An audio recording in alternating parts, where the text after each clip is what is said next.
are you in prison? I was convicted of 3 first-degree murders. Where do you think things went wrong? Oh, thinking I could leave California and get away from the shit when the shit's always around. I sold drugs for a lot of years. Why'd you sell drugs? Money is really good, and you know, you're your own boss, and I like working for myself.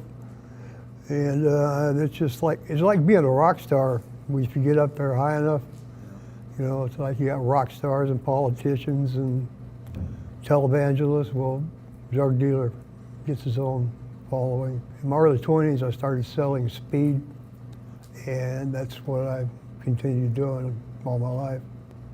How'd you meet Toddy? I ran into her husband in a grocery store. I guess I was 21, and him and I were in Boy Scouts together a long time before that. And I sold him, I had just grown some weed, and he wanted to know if I had a pound to sell, and I said, yeah. So he came over and he brought Toddy with him, that's his wife, and that's how we met. How'd you come to be in Missouri? Well, I could see my future in California was going to be spotted with doing prison time a lot, you know. I didn't go, first time I went, I was 46, I guess. And I'd get out, couldn't do parole, get busted, go back, you know. So what I did was I come out here after the 4th trip to prison in California, and just sold a house in California, and I took that money and came out here because Toddy had been sending me real estate brochures, and So she was asking you to come. yeah. How did the trouble with you and Toddy start? Well, she wanted me to hook her up with some, well, first time she wanted to buy a couple pounds or whatever, and she said she'd come and get me and drive me back to, back here. And so I got her a couple real cheap, like fucking $8,000 for both of them. And so she come back, she made, you make a lot of money at $4,000 a pound. And so she started, I need some more and more, because she was making stupid money, and I didn't want to do it, I told her for a long time, I don't want, I don't. But after a while, I said, okay, but here's the deal. I'll hook you up with a guy in California, and you buy me a nice riding lawnmower, because I had a big lawn and the pasture, and she said, yeah, okay, fine, yeah, because she'd make that much in a minute out here. Now, meth was really bad in those times, in the Ozarks. Did you feel bad at all about helping to spread it? No, man, you guys got this crap out here they call meth, but it's not even close. It's battery acid and or strips of batteries and just all kinds of weird shit, and it's nothing like meth, like California, where it's, and yeah, no, I didn't feel bad. It's something that was already here, like you said. Yeah. And so I hooked her up with a guy, and that was the last I heard of her. And I called her maybe 3 times after that, and I knew what was up. She got what she wanted. And that, she figured she good at rationalizing things. you know, well, I did this for you and this for you. And I've done things similar to this for her back there. I pulled her out of trouble three times. So that morning you got drunk. What were you thinking? I don't know. I woke up and there was that bottle of booze by the bed, and I just started drinking it. And a couple hours later, this girl came over, and I said, "Let's take a ride." And we went over there, and you know. What were you thinking, though? I'd just gotten fed up with being pissed, you know. You know, it's like I turned 50 years old and she decided I was a punk, you know, and that wasn't happening. I mean, but why did you feel it was so important, a lawnmower?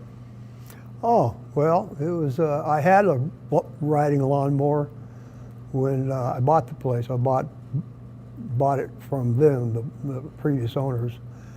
And then my ex-wife or girlfriend that came out with me at that time, you know, as soon as I got arrested for parole violation, she started selling all the shit, and that was one of the things that went. You know, she even tried to sell the house.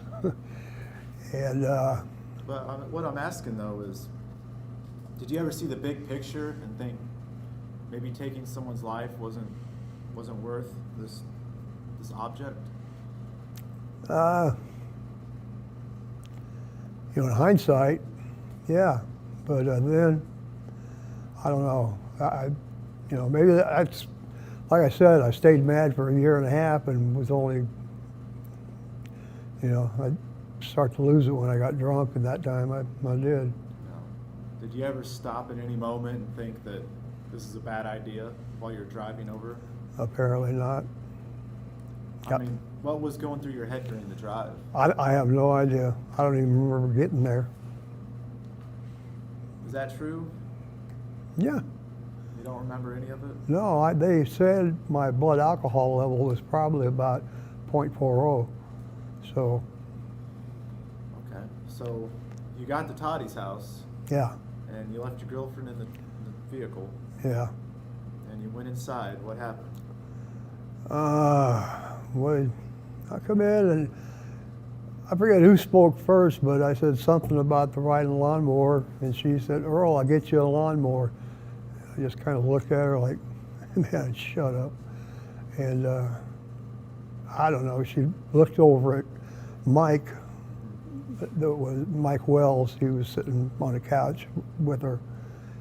And I guess be cold about it to get her attention. I shot him. Why'd you shoot him? I don't know. Well, because when she was telling me, "I'll get you a lawnmower," I thought I saw her roll her eyes, you know, at Mike, like, "Oh, man, that's crazy." Did you know Mike? Yeah. How'd you know him? He was one of the first people I met here. He worked at the liquor store. Yeah. What'd you think about him? Oh, I liked him. He's a good dude. Why'd you shoot him? Because he was there. What message were you trying to send in shooting him? Well, I think I was showing her that I was serious, and, you know. What were you serious about? About getting my shit. And besides showing her I was serious, I imagined the thought of, you know, not leaving anybody behind crossed my mind. That might have been foremost. Why'd that cross your mind? Well, I don't know, people you leave behind, they tell on you, you know, because that's exactly what would have happened. It doesn't matter that it's all illegal, you know.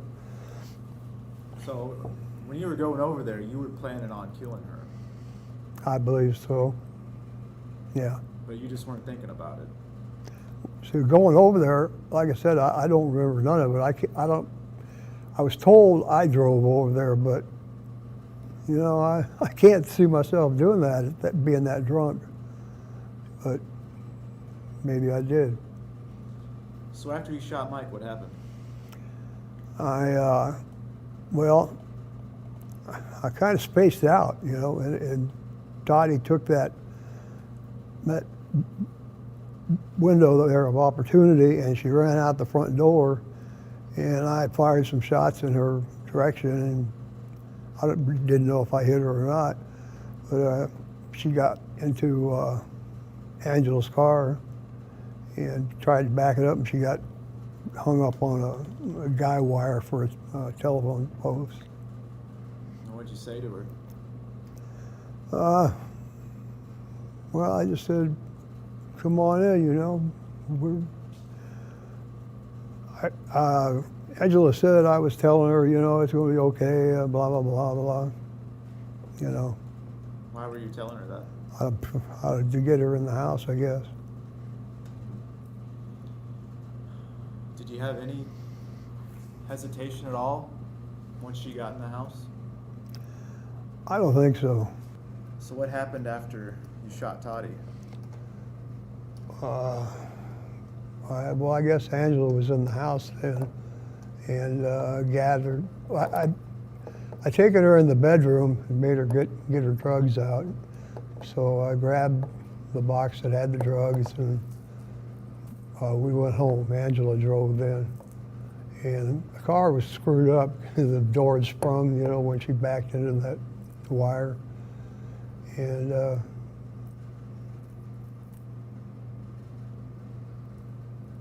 What'd you do back at your house? I mixed up some of the dope and shot some. Why'd you do that? Well, it seemed like you know, I had 1.5 pounds. I thought I could probably afford it, I guess. So after you got really high on meth, what happened then? That's when the sheriff and the deputy pulled up to the front door. It's Bob Wofford and Joann Barnes. Right. What happened? Well, you know, they got out of the car. She just started walking up, and he was behind her. And that's when I pulled my gun out, and he pulled his out, and we started shooting at each other. Did you know Joann? She's the one that had arrested me for absconding parole back in '98. So yeah, I knew her. What'd you think of her? Just a cop, you know. I mean, did you get a sense of her personality at all? No. Just, you know, cops are always gotta be in charge, and I know what's happening, and blah, blah, blah, you know. What did you know of her? I didn't really know anything of her. I've talked to a lot of people that tell me she was really well known around town. Yeah, she was. She was well known, well liked. Why was she well liked? I guess her actions, you know, her family liked her. She didn't have any kids of her own, so she kind of adopted all of her nieces and nephews. Yeah. So she was, I mean, would you say she was an important person in town? I imagine, yeah. But she was definitely like well loved in town. Yeah. So why'd you kill her? Because she was coming up to my door with the sheriff, and like I said then, they weren't there to sell tickets to the policeman's ball. Do you ever look at, I think for people like me, we're gonna look at this situation and think that a lawnmower just isn't that important. Yeah, it's not. It wasn't even about a lawnmower. It was about the fact that, you know, I felt she was disrespecting me in the worst way. You know, get something from me and thinking, you ain't gonna do nothing. What does respect mean to you? It means someone respects you, they'll treat you right, you know. They won't try to pull any nickel and dime bullshit on you. Do you feel like, why do you feel you're owed respect? Because I come at her with respect. You know, I don't judge her life. You know, help her when I could. Do you think you'd lived a respectful life up to that point? For the most part, yeah, for sure. Why do you say that? That's just how I live. What do you think we can learn from this? Well, first thing is don't let your kids do drugs, you know. And there's got to be a psychological problem with me, more than one. But you know, I don't feel things like normal people do. Describe that. I don't know. I feel like my well, whatever it is that makes you think about, you know, not doing something, or it's screwed up. It may have never have worked, you know. Do you think that what happened would have happened if you hadn't been doing drugs? No, it wouldn't have. I want to give you the opportunity. Is there anything that we haven't talked about that you'd like to talk about? Well, just one good thing about this whole thing that did come out of it is that my daughter and I recontacted, you know, made contact again, and our relationship is really good. She's pretty incredible. She's been NA for 10 years, been clean and sober for 10 years, and she just seems to be doing everything right. You know, I'm really proud of her. Glad to hear that. You know, my pen pals probably are tired of hearing me. They say they're not, but you know. Do you, do you love your daughter? Yes. Do you understand that the love you have for your daughter is the same love that Mike Wells' family had for him, or Joann Barnes' family had for them? I'm sure it is, yeah. And I mean, you still don't feel any remorse over that? For Mike and his family, I do. What about Toddy? No, You don't feel any remorse? no. Why? Because she knew what the deal was, you know. She'd been in this for as long as I had, almost. And, you know. So you blame her for what happened? Yeah. I know that's kind of asshole of me, but yeah, I do. Do you feel remorse for Joann Barnes? Not so much, Why? because she's a cop and that she gets paid to carry a gun. I don't know. Is there anything you want to say to the people of Dent County?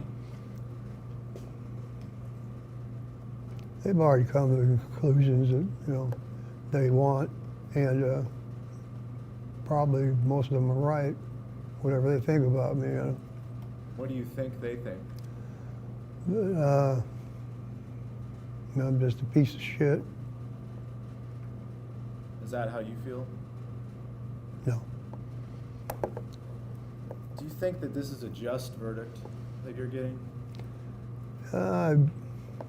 For the time and place, yeah, I guess so. I'm not going to say the death penalty is wrong, because I really don't have I'm not in a position to judge it, because, you know, I'm one of them. What's it like to know what your last day is going to be? I don't know, it gets closer and closer every day, and I think I'm pretty good with it. What do you think about when you look at the calendar and you see May 11? I don't know, well, that date pops up all the time in my head, you know, and I've accepted it. Matter of fact, from the day after the shootout, when I woke up in the hospital, I knew I'd screwed up, and I knew what was going to happen, and I pretty much accepted it then.